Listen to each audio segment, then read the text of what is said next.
Bonjour chers amis, j'espère que vous allez bien. Et nous allons continuer avec notre formation aujourd'hui avec l'extraction des bassins versants. Et voilà, une fois votre ordinateur allumé, vous allez ouvrir votre logiciel QGIS. Ici, moi j'ai ouvert le 3.10 et vous pouvez aussi ouvrir les logiciels que vous avez à votre niveau. Et voilà, il suffit juste que la machine est mise à jour et que toutes les conditions sont remplies. Voilà. Et donc, je vous ai envoyé, je vous ai envoyé les données raster compressées que nous allons utiliser. Et donc, une fois que ces données-là sont décompressées, donc ce seraient les données-là que nous allons utiliser. Donc, une fois que vous avez ouvert votre logiciel, on vient au niveau de menu projet, on vient au niveau de traitement. Traitement, maintenant, on clique sur boîte à outils.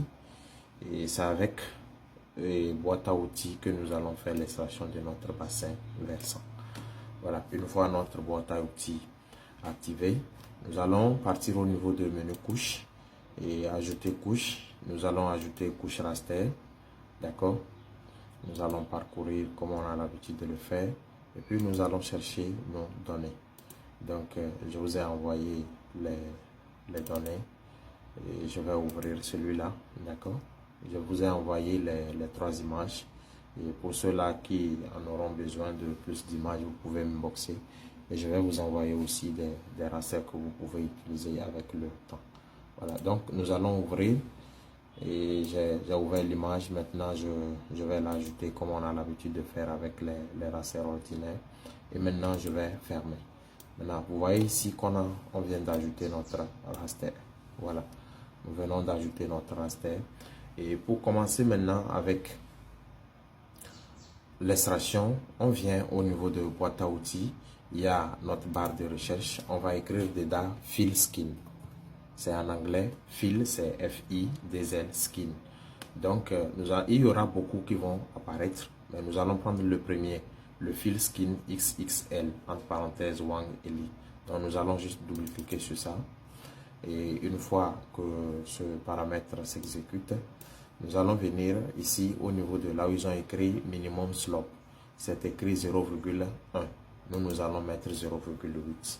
D'accord, pour plus de netteté de notre image. C'est clair, non? Et je vais exécuter.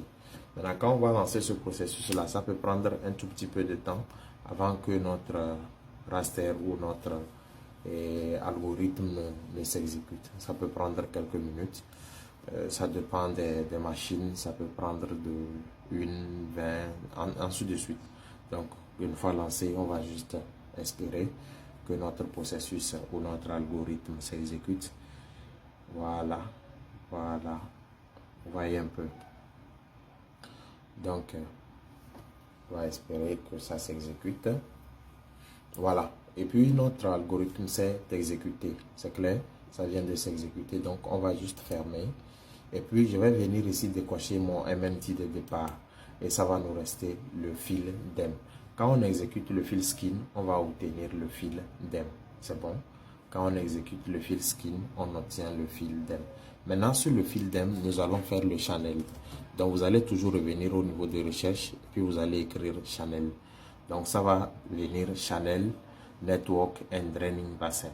Donc, vous double-cliquez aussi sur ça, c'est clair? Voilà. Maintenant, au niveau de trace slope, vous avez 5.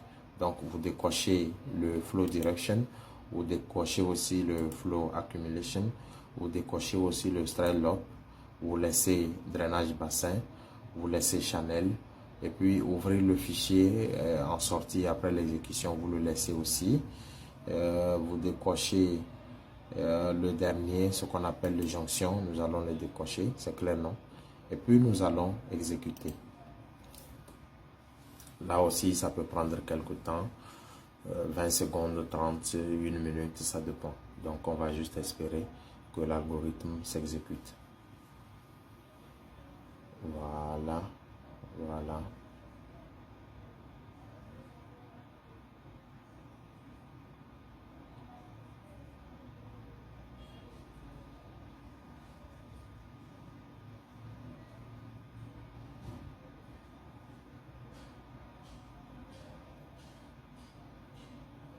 Bref, à ce niveau, et vous pouvez décocher les 4 premiers qui s'affichent, d'accord? Vous pouvez les décocher. Voilà, regardez. Ça c'est exécuté. Vous voyez un peu, non? Nous avons le drainage bassin. Lui, c'est un polygone, d'accord? Il n'est pas raster. Le channel, c'est lui qui nous montre nos bassins. Je vais juste l'amener en haut. D'accord? Vous voyez ce qu'il y a à l'intérieur là? Ce sont nos bassins versant ça. Voilà. Maintenant, le full dam, c'était lui, c'est celui qu'on avait exécuté notre channel. C'est clair, non? Donc, je vais aussi le décocher. Vous voyez un peu. Nous avons le drainage bassin que je vais décocher aussi. Je vais décocher aussi celui-ci. Maintenant, je vais les décocher un à un pour que vous voyez comment ça se passe. Ça, c'est notre fil d'em, d'accord? Après ça, c'est le drainage bassin. Ici, les différentes couleurs que vous pouvez observer, ce sont les bassins, d'accord? Et maintenant, lui là, il est en polygone, il vient couvrir. C'est avec lui que nous allons faire nos slopes. C'est clair, non? Et lui, le dernier là, c'est notre réseau hydrographique. Donc, on a le bassin et maintenant la rivière ou l'eau qui coule au sein de notre bassin.